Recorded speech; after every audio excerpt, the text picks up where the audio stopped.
was it? Just a little bit. This is what we thought was Yeah. this fire here. They're effective charges. I think it was. No.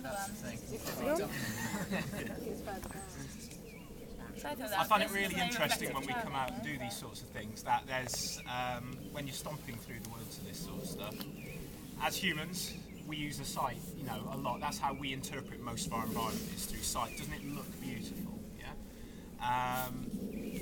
And when we're in these spaces, you sort of talk about it and you share it, but we actually very rarely stop and listen. We hear the stomp of our feet, we hear the rustle of our coats, especially those London children that come to us, they don't have really quiet space like this. And it can be quite challenging if you're 10 and have been brought up in London and surrounded by people and noise all the time, to sit quietly, even just for 5 minutes, in the woods like this. It's actually quite disarming, but it also gives them time. I was just saying to Julie, it gives them time to reflect. So we lead into a listening activity.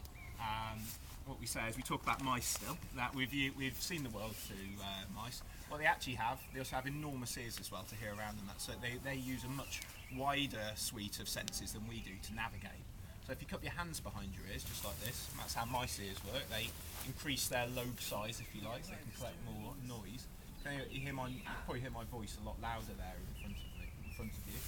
And we amplify that noise we can hear around us. And the amazing thing about this technique, and the amazing thing about mice, you can flip it round, you can hear behind you. My voice has probably got a lot quieter there, and I can hear the birds behind me now. And you can even use it to hear up into the canopy if you aim them up. Yeah. So what we're going to do 2 activities whilst we're here. We're going to do one where we're just going to sit and we're going to listen around. We're going to close our eyes and we're going to we're going to try different directions, just focus on what's going on around us.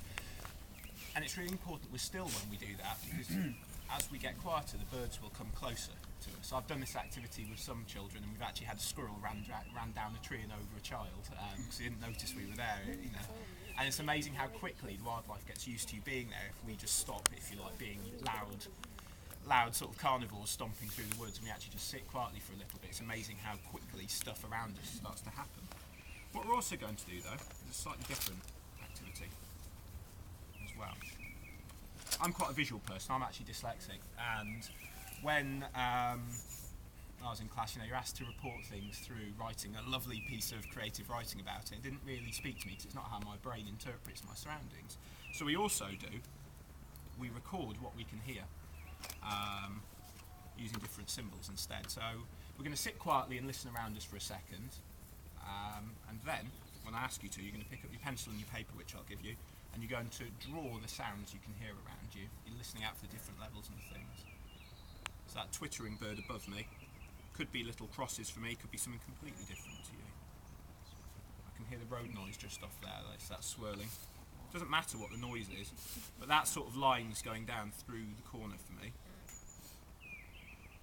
There's a much higher pitched bird over there, that's really small dots. Yeah?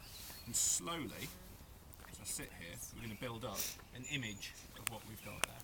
Okay?